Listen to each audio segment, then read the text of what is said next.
اگر سیدہ فاطمہ سلام اللہ علیہ جنتی عورتوں کے سردار ہیں تو رسول اللہ صلی اللہ علیہ وسلم نے ان کے بارے میں یہ کیوں فرمایا کہ قیامت کے دن میں تمہارے کچھ کام نہ آ سکوں گا، تمہارے اعمال ہی کام آئیں گے؟ ویل ڈن، بہت پیارا سوال ہے. واقعی یہ بخاری مسلم دونوں میں حدیث ہے. اما عائشہ کہتی ہیں نبی علیہ السلام کی وفات سے کچھ عرصہ پہلے سیدہ فاطمہ کے کان میں ایک بات کہی نبی علیہ السلام نے، وہ رو پڑی. پھر ایک اور بات کہی، وہ مسکرا پڑی. تو میں سیدہ فاطمہ سے پوچھتی رہی کہ مجھے بتاؤ نبی علیہ السلام نے تم سے کیا بات کی تھی؟ تو وہ اوائڈ کرتی رہی. جب نبی علیہ السلام فوت ہو گئے نا، اس کے بعد سیدہ عائشہ کہتی ہیں میں نے کہا فاطمہ میں تمہاری ماں لگتی ہوں، ماں ہونے کے حق کے سبب جو میرا حق ہے تم پہ، اس حق کے سبب میں تم سے پوچھتی ہوں کہ نبی علیہ السلام نے تمہارے کان میں کیا بات کی تھی؟ تو انہوں نے کہا ہاں میں اب اپنے باپ کا راز بتا دیتی ہوں. نبی علیہ السلام نے مجھے کہا تھا کہ ان قریب میں فوت ہونے والا ہوں. اللہ نے وحی کے ذریعے بتا دیا. اس پہ میں رو پڑی.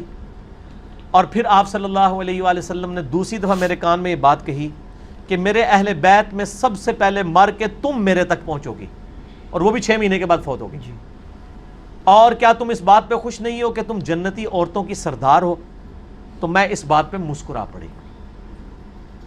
اور ترمذی میں الفاظ ہیں کہ حسن و حسین جنتی نوجوانوں کے سردار ہیں اور سیدہ فاطمہ جنتی عورتوں کی سردار ہیں. المستدرک الحاکم میں ہے کہ حسن و حسین جنتی نوجوانوں کے سردار ہیں اور ان کے باپ علی ابن ابی طالب ان سے بھی بہتر ہیں. اور ترمذی میں ایک روایت ہے کہ ابو بکر اور عمر جنت میں انبیاء کے علاوہ تمام بوڑھوں کے سردار ہیں. جنت میں کوئی بوڑھا نہیں ہوگا، لیکن جو دنیا میں بڑھاپے سے گئے تھے ان کے بارے میں. اس میں جنتیوں کا سردار کون، یوٹیوب پہ ایک میرا کلپ بھی ہے، میں نے سارے حدیثوں کے نمبر بھی بتائے ہیں. تو یہ نبی علیہ السلام نے اصل میں ہمیں سنایا کہ کل کو کوئی یہ نہ کہ جو میرا مرید ہو گیا میں اس وقت تک جنت میں نہیں جاؤں گا جب تک اپنے سارے مرید نہ لے جاؤں. آپ اس سلسلے میں بیعت ہو جائیں، آپ جنت میں جائیں گے. جب کوئی یہ جھوٹے دعوے کرے گا نا تو پھر اس کو یہ بتایا جائے کہ نبی علیہ السلام تو صحیح بخاری کی حدیث ہے، مسلم میں بھی ہے، اے میری بیٹی فاطمہ اس بات پہ مت اکڑنا کہ تم اللہ کے نبی کی بیٹی ہو، میرے مال سے جو کچھ لینا ہے مجھ سے لے لو، اگر اللہ نے تمہیں پکڑ لیا تو میں اللہ کے حضور تمہارے کچھ کام نہیں آؤں گا. یہ سمجھانے کے لیے تھا، یہ نہیں ہے کہ انہوں نے پکڑا جانا تھا. جیسے پنجابی کہتے ہیں نا کہنا تینوں تو سنانا نو نو، کہنا بیٹی کو اور سنانا بہو کو. اصل میں ہمیں سنایا گیا ہے کہ میں اپنی بیٹی کے بارے میں کہہ رہا ہوں کہ نسبت یہ نہ کہنا جو کچھ بھی ہے تیرے محبوب کی امت سے، نہیں. نسبت کو ہم مانتے ہیں لیکن عمل بھی ہو. سیدہ فاطمہ کو نسبت کا فائدہ ہوا ہے لیکن ان کا عمل بھی ہے نا جی. ان کے بچے قربان ہوئے ہیں، ان کا خاوند قربان ہوا ہے، ان کی اپنی قربانی ہے. یہ بات کہنا سوکھا ہے. صحیح بخاری میں حدیث ہے. آج تو لوگ کہتے ہیں تیرے ہوتے جنم لیا ہوتا، پھر میں تیرے قدموں سے لپٹ جاتا، میں یہ ہوتا، میں رفع دین پھر تو پھر بھی نہ کرتا، کیونکہ رفع دین کرنا تنوں کہنا سی مکھیاں مارتا ہے تے قدمہ نہ لپٹنا سی. یہ بات کہنا ہو سکتا ہے ابو جہل ہی ہوتا، ضروری ہے ابو بکر عمر عثمان والی ہوتا.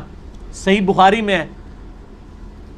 عبداللہ ابن مسعود کہتے ہیں نبی علیہ السلام خانہ کعبہ میں نماز پڑھ رہے تھے اور ہم دیکھ رہے تھے. عقبہ بن ابی معیط نے لا کے ایک اوجڑی اونٹ کی، اتنی بھاری اوجڑی نبی علیہ السلام کے مبارک گردن پہ رکھ دی جب سجدے کی حالت میں. آپ صلی اللہ علیہ وسلم سے اٹھنے نہیں ہو رہا، اتنا وزنی. عبداللہ بن مسعود کیا صحابی نہیں تھے یار؟ باقی صحابہ حضرت ابو بکر وہاں موجود نہیں تھے؟ کسی کی جرت نہیں ہوئی ہے کہ جا کے وہ اوجڑی ہٹائے. صحابہ نے جا کے حضرت فاطمہ کو کہا کہ یہ اوجڑی ہٹائے، کیونکہ سب کو یہ پتا تھا کہ پھینٹی لگ جائے گی وہاں پہ. حضرت رکھی کس نے تھی؟ صحیح بخاری میں آتا ہے یہ عقبہ بن ابی معیط نے. یہ لیڈر تھا کفار کا؟ ہاں، ولید بن عقبہ، اسی کا بیٹا ولید بن عقبہ جس کو کوفے کا گورنر لگایا. مسلم شریف میں آتا ہے حضرت عثمان کے دور میں شراب پی کے نماز پڑھاتا تھا، جس کی وجہ سے حضرت عثمان کے لوگ صحابہ خلاف ہو گئے. شہادت عثمان کے اصلی اسباب صحیح بخاری، جعلی اسباب نہیں. اس کا باپ عقبہ بن ابی معیط. حضرت فاطمہ نے آ کے وہ اوجڑی ہٹائی. ٹھیک ہو گیا جناب. یہ بات کہنا آسان ہے، حضرت فاطمہ نے بڑی قربانیاں دی ہوئی ہیں، ایویں نہیں جنتی عورتوں کی سردار ہیں. تو صحیح مسلم میں سال ابن سعد السعدی کہتے ہیں اللہ کی قسم مجھے پتا ہے کہ غزوہ احد کے موقع پر جب نبی علیہ السلام کو زخم لگا تھا تو کس نے زخم دھویا تھا اور کس نے مرہم پٹی کی تھی؟ مولا علی نے زخم کو دھویا تھا، پانی ڈالتے تھے، سیدہ فاطمہ دھوتی تھی، جب خون نہیں رکتا تھا تو سیدہ فاطمہ نے کاٹن کا کپڑا جلا کے اس کی راکھ حضور کے زخم پہ رکھی تو تب جا کے خون رکا۔ اسی لیے میں کہتا ہوں بچہ بچہ ہی ہوتا ہے، باقی کسی صحابی کی عقیدت نبی علیہ السلام کے ساتھ وہ نہیں ہو سکتی تھی جو حضرت علی اور فاطمہ کی تھی، کیونکہ حضرت علی کو تو حضور نے پالا ہوا تھا، فاطمہ ویسے بچی تھی۔ اولاد تو اولاد ہی ہوتی ہے میرے بھائی، اولاد سے آگے کوئی نہیں ہو سکتا۔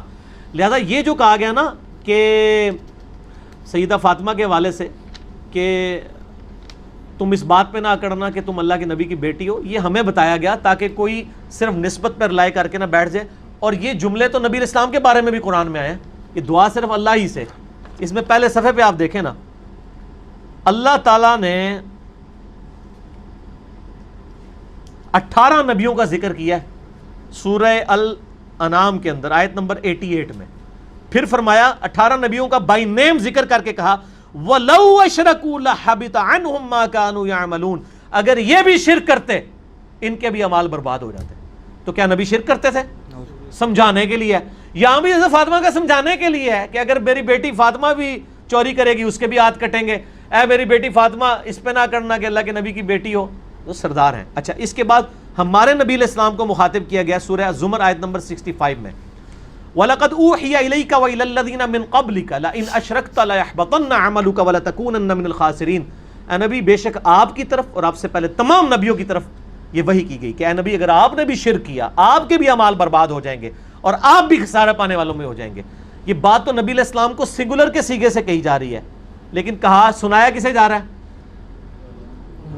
ٹھیک ہے، پھر آیا قرآن میں 3 دفعہ، سورہ زمر میں، سورۃ الانعام کے اندر، سورہ یونس میں،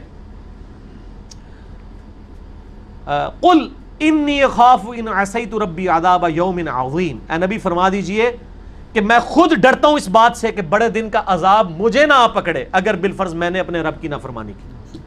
تو یہ سمجھانے کے لیے تو نبیوں کو کہا گیا، تو حضرت فاطمہ تو پھر بھی کہ آپ وکیل